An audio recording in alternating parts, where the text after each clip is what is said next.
ধন্যবাদ। বিরক্তি লুকিয়ে হাসি মুখে জবাব দেয় ইসমি। রাগে তার গা রিরি করছে। এই মুহূর্তে একে একদম অসহ্য লাগছে। ছেলেটা নিজের হাত বাড়িয়ে দিয়ে হ্যান্ডশেক করার উদ্দেশ্যে বলে, আমি মিনহাজ। আপনার নামটা মিস। আমরা কি পরিচিত হতে পারি? ইসমি বিরক্ত হয়ে কিছু বলবে তার আগেই শোনা যায় কারো গম্ভীর রাশভারী কণ্ঠস্বর। কি হচ্ছে কি এখানে? এমন ভয়ঙ্কর কণ্ঠে দুজনেই চমকে পিছনে ফিরে তাকায়। এমন ঠান্ডা গলার হুঁশিয়ারিতে কিছুটা দমে যায়। কিয়ান বুকে হাতে আড়াআড়িভাবে গুজে রক্তচক্ষু নিয়ে তাকিয়ে আছে মিজানের দিকে, যেন চোখ দিয়ে উত্তম মাধ্যম দিচ্ছে মিজানকে। কিয়ানকে এই সময় দুজনের কেউই আশা করেনি, তা মুখ দেখেই বোঝা যাচ্ছে তাদের। মিনহাজ আমতা আমতা করে এদিক ওদিক তাকাতে থাকে। তা দেখে কিয়ান ধমকের সুরে বলে, কি করছিলে তুমি এখানে? আসলে না, মানে এদিক দিয়ে যাচ্ছিলাম, হঠাৎ ওর সাথে দেখা। তখন দেখলাম খুব ভালো নাচে, তাই আর কি পরিচিত হতে আসলাম। Get out. মিনহাজের মিনমিন করা বলা কথাগুলো শুনে কিয়ান ধমকে উঠে। এবার আর ইসমি চুপ থাকতে পারে না।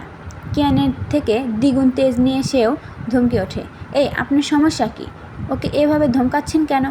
সব জায়গায় কি আপনাদের ক্ষমতা না দেখালে চলে না? অসহ্য একদম। রাগে রি করতে করতে সেখান থেকে জিমিকে খুঁজতে হাঁটা ধরে ইসমি। কি মনে করে আবার 3 তলার দিকে যেতে থাকে।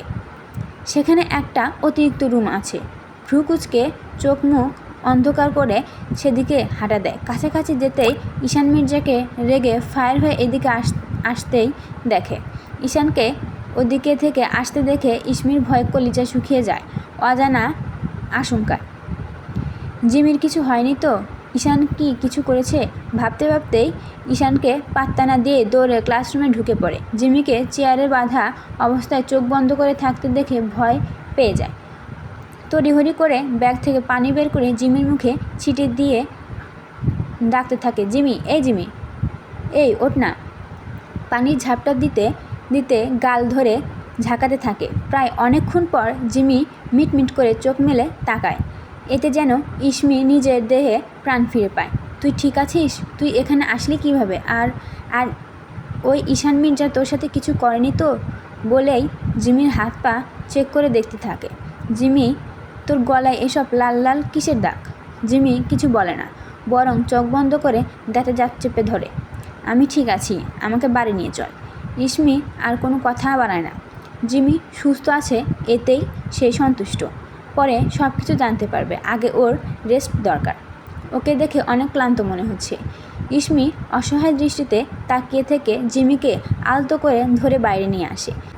জিমির বাবা ইশতিয়াক আহমেদ ভালোবেসে বিয়ে করেন সুমনা বেগমকে, কিন্তু এতে ঘোর আপত্তি ছিল জিমির দাদা সাইফুল ইসলামের। জিমির 2 কাকাও তখন জিমির বাবার পাশে ছিল না। সে সময় তারা সাইফুল ইসলামকে ভুলভাল বুঝিয়ে তার কানে ইশতিয়াক আহমেদের নামে বিষ ঢালতেন। একই কাজ করতেন ইশতিয়াক আহমেদের সঙ্গেও। তারা ইশতিয়াক আহমেদের কাছে ভালো সেজে নানা কুপরামর্শ দিতেন, সাইফুল ইসলামের নামে কান ভাঙাতেন, এমনকি মিথ্যা প্রমাণও দেখাতেন। তার ইশতিয়াক আহমেদ তা বিশ্বাস করে নিতেন। তবে অনেকবার তিনি সত্যতা যাচাই করতে চেয়েছিলেন, তবে ফলাফল শূন্য। তার স্ত্রী সুমনা বেগম ছিলেন অনাথ মেয়ে, তবে তিনি প্রচণ্ড বুদ্ধিমান ছিলেন। জিমির 2 কাকার চাল যখন তিনি ধরে ফেলেন, তখনই জিমির 2 কাকা সম্পত্তির মিথ্যা দলিল বানিয়ে সাইফুল ইসলামকে দেখিয়ে বলেন তারা চুরি করে সম্পত্তি নিতে চেয়েছিলেন। সাইফুল ইসলাম তা বিশ্বাস করে সমস্ত সম্পত্তি তাদের 2 জনকে দিয়ে দেন। বাড়ি থেকে বের করে দেন ইশতিয়াক আহমেদকে। এমনকি তার দেওয়া সমস্ত কিছু কেড়ে নিয়ে তাদের তখন গ্রাম থেকে বিতাড়িত করে দেন। ইশতিয়াক আহমেদ যেন তখন মাঝ নদীতে পড়েন। একমাত্র স্ত্রীকে নিয়ে দিশেহারা হয়ে মানুষের কাছে সাহায্য চাইলে তারা মুখ ফিরিয়ে নেন। তার 2 ভাইও তখন মুখের উপর দরজা বন্ধ করে দেয়। বাধ্য হয়ে সে রাতেই সুমনা বেগমকে নিয়ে এক বন্ধুর বাসায় উঠেন। তার সাহায্যে পরের দিন সেই এলাকা ছেড়ে সিলেট চলে যায়। সিলেটে গিয়েও যেন বিপদ কমে না। খাওয়ার জন্য কোনো খাবার নেই, হাতে টাকা নেই। তার সেই বন্ধুই থাকার জায়গা জোগাড় করে দিয়েছিল। তার কাছে অনেক ঋণী ছিলেন বলে আর সাহায্য চাননি তিনি। পেটের দায়ে কৃষিকাজ শুরু করেন। এর মধ্যে তার সেই বন্ধু আর কোনো খোঁজ পাওয়া যায় না। একটা ঝড়ের মতোই তাদের যোগাযোগ বিচ্ছিন্ন হয়ে যায়। ইশতিয়াক আহমেদ অনেক চেষ্টা করেও আর তার খোঁজ পায়নি। এভাবেই চলছিল তাদের ছোট সংসার। এর মধ্যে জানা যায় সুমনা বেগম মা হতে চলেছেন। তাদের ছোট সংসারে যেন খুশির ঈদ নেমে আসে। বাচ্চার ভবিষ্যতের কথা চিন্তা করে ইশতিয়াক আহমেদ কৃষিকাজ করে জমানো টাকা আর কিছু টাকা ঋণ নিয়ে ছোটোখাটো একটা ব্যবসা শুরু করেন। ব্যবসা তখন মোটামুটি ছিল, খুব ভালো না আবার খুব খারাপও না। বছর যেতেই তাদের ঘর আলো করে একটা কন্যা সন্তানের জন্ম হয়। ইশতিয়াক আহমেদ খুব শখ করে তার নাম রাখেন ঈশা জিমি। ছোট মেয়েটা যেন চোখের মণি ছিল ইশতিয়াক আহমেদের। জিমি কোনো কিছুই কমতি ছিল না, ছিল ভরপুর ভালোবাসা। ইশতিয়াক আহমেদ যেন মেয়ে বলতে পাগল ছিলেন। সব কিছু ভালোই চলছিল। ব্যবসায় লাভ হতে শুরু করে। তিলে তিলে বড় করে তার ব্যবসা, গড়ে তোলেন নিজের সাম্রাজ্য। সেখানে ছিল সুখ, শুধু সুখ। জিমির যেন সুখের কোনো কমতি ছিল না। এর মধ্যে তার সে হারিয়ে যাওয়া বন্ধুকে খুঁজে পান, যে কিনা তাকেই খুঁজছিল রাস্তায় রাস্তায়। ইশতিয়াক আহমেদ তখন জিজ্ঞাসা করে, এতদিন কোথায় ছিল, কোনো খোঁজ ছিল না কেন? তখন লোকটা জানায় তার 5 বছরের ছেলে বড়জোর অ্যাক্সিডেন্ট হয়েছিল, ফলে ইমিডিয়েটলি তাকে নিয়ে সিঙ্গাপুর যেতে হয়েছিল। যাওয়ার সময় ফোনটা হারিয়ে ফেলেছিল। অনেক মাস পর ফিরে এসে তাদের সাথে যোগাযোগ করতে চেয়েও পারেননি, কেননা জিমিরা তখন তাদের পুরনো বাসা ছেড়ে নতুন বাড়ি করেছিল মৌলভী বাজারে। তাই লোকটা শত চেষ্টা করেও খুঁজে পাননি তাদের। দুই বন্ধুর সম্পর্ক তখন অনেক দৃঢ়। ইশতিয়াক আহমেদের ব্যবসাতে অনেক সাহায্য করেন তিনি, ফলে ব্যবসাটা এত বড় হয় মানুষ হিংসা করতে শুরু করেন। তখন দুই বন্ধুর মধ্যে তখন গলায় গলায় ভাব। দুজনেই তখন নামকরা বিজনেসম্যান। তারা থাকতো ঢাকায় আর জিমিরা থাকতো সিলেট।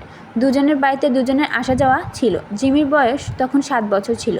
লোকটা ছেলের সাথে জিমির বেশ ভালোই বন্ধুত্ব গড়ে উঠেছিল ততদিন। ছেলেটার বয়স তখন 11 বছর ছিল। একদিন হঠাৎ করে শুনে তার সইকে বিদেশে পাঠিয়ে দেওয়া হয়েছে। ছোট জিমি সেদিন প্রচুর কান্না করেছিল। সময়ের ব্যবধানে সব কিছুই ঠিকঠাক চলছিল। জিমি তখন ক্লাস 7-এ পড়ে।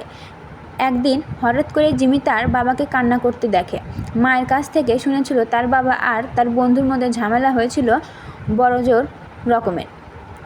এরপর থেকেই দুজন দুজনকে দেখতে পারে না। এভাবেই বন্ধু থেকে দুজন শত্রুতে পরিণত হয়। দুজন দুজনকে ঘৃণা করতে শুরু করে। সেবার দুজনের কোম্পানিতে প্রচুর লস হয়। জিমিদের উপর অ্যাটাক হতে শুরু করে। তাই জিমির বাবা শহর ত্যাগ করেন। দিনরাত পরিশ্রম করে কোম্পানির ক্ষতি কিছুটা কমাতে সক্ষম হন, আর তাতে সাহায্য করে জিমির বাবার নতুন অ্যাসিস্ট্যান্ট। কাজের মাধ্যমে নতুন অ্যাসিস্ট্যান্ট জিমির বাবার বিশ্বস্ত হয়ে ওঠে। জিমির নতুন স্কুলের দিনগুলো বিরস কাটছিল। পুরাতন বন্ধু ছেড়ে নতুন জায়গায় মানিয়ে নিতে কারো ভালো লাগে না। তখনই জিমির সাথে পরিচিত হয় ইসমি। ইসমির বাবার সাথে জিমির বাবার শেয়ারের লেনদেন ছিল। সেই থেকে তাদের বন্ধুত্ব গাঢ় হয়ে ওঠে। ঘন ঘন যাওয়া আসা ছিল তাদের বাসায়। এভাবেই দিনগুলো ভালোই কাটছিল। কিন্তু সবার মধ্যেও চাপা কষ্টের ভুগতেন ইশতিয়াক আহমেদ। জিমি তখন ক্লাস 10-এ পড়ে। ইসমির সাথে ঘুরতে বের হয়েছিল। দুজনে সারাদিন ঘুরে বাসায় ফিরে। সেদিন ছিল শুক্রবার। জিমি কাছাকাছি আসতেই দেখে তাদের পুরো বাড়িতে আগুন জ্বলছে ধপধপ করে। আশেপাশে মানুষে গিজগিজ করছে। জিমির মাথায় যেন আকাশ ভেঙে পড়ে। দৌড়ে ভিতরে যেতে চাইলে ইসমি কোনো মতে আটকায় তাকে। পুলিশ, ফায়ার সার্ভিসের লোকেরা আগুন নিয়ন্ত্রণে আনার চেষ্টা করতে, কিন্তু কোনো লাভ হচ্ছে না। ভিতরে সুমনা বেগম আর ইশতিয়াক আহমেদ আটকা পড়েছেন। নিজের মা বাবার এমন নিষ্ঠুর মৃত্যু মেনে নিতে না পেরে জিমি জ্ঞান হারায়। 2 দিন পর জ্ঞান ফিরতেই জিমি পাগলের মতো ব্যবহার করতে শুরু করে। এর মধ্যে আরও জানা যায় জিমির বাবার সমস্ত সম্পত্তির মালিক এখন সেই বিশ্বস্ত অ্যাসিস্ট্যান্ট আর জিমির 2 কাকা। জিমি বেঁচে থাকার খবর তখনও কেউ জানে না। সবাই ভেবেছে তাদের সাথে জিমিও মারা গেছে। ইসমির বাবা জহিরুল ইসলাম তখন জিমিকে লুকিয়ে রেখেছিলেন। সেই দিন এই মেয়ে, এই জিমি, কারো চিৎকার ভাবনার সুতো কাটে জিমির। চকিতে সামনে তাকিয়ে দেখে চায়ের পাতিলের চা সম্পূর্ণ পুড়ে কালো হয়ে পাতিলের সাথে লেগে রয়েছে। অবাক হয়ে হাত দিয়ে পাতিল উঠাতে গেলে গরম ছ্যাঁকা লাগে। ইসমি বিচলিত হয়ে পড়ে। কি হয়েছে দেখি, তুই কোথাও হারিয়ে যাস বলতো? 20 মিনিট যাবৎ আমি তোকে ডেকেই যাচ্ছি, অথচ তোর খবর নেই। এখন আবার হাতে চাকা খাইছিস? আরে তেমন কিছু না, এত চিন্তিত হওয়ার কিছু নেই। ইসমির জিমির হাত পানির নিচে ধরে বলে, তুই চুপ থাক। কি এত ভাবিস রে? আল্লাহ কারো চক্করে পড়ছিস নাকি রে? আমি শুনেছি প্রেমে পড়লে মানুষের তাল থাকে না। আয় হায়, আমার বান্ধবী তাহলে কারোর প্রেমে পড়েছে? তুই এত ফালতু কথা বলিস কিভাবে মুখ দিয়ে? ওহ, আমি না বললে তো জানতাম না মুখ দিয়ে কথা বলা যায়। এখন তো জেনেছি ডার্লিং। তোর বল, কার চক্করে পড়লি?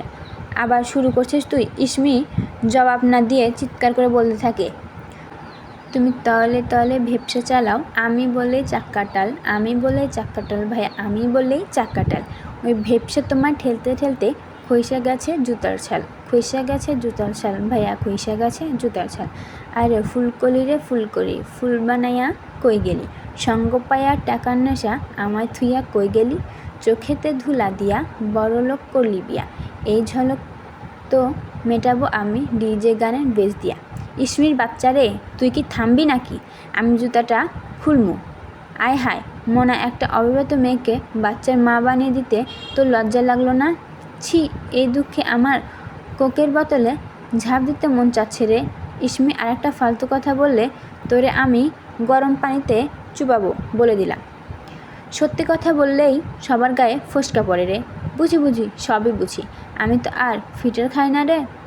জিমি রান্নাঘরে এক পাশ থেকে খুন্তি নিয়ে তাড়া করতে ইসমি তার ব্যাগ নিয়ে এক দৌড়ে বাইরে চলে যায়। জিমি হাসতে হাসতে ফিরে এসে ঘরে কাজ করতে থাকে। জিমি সকাল সকাল টিউশন পড়াতে যাচ্ছিল।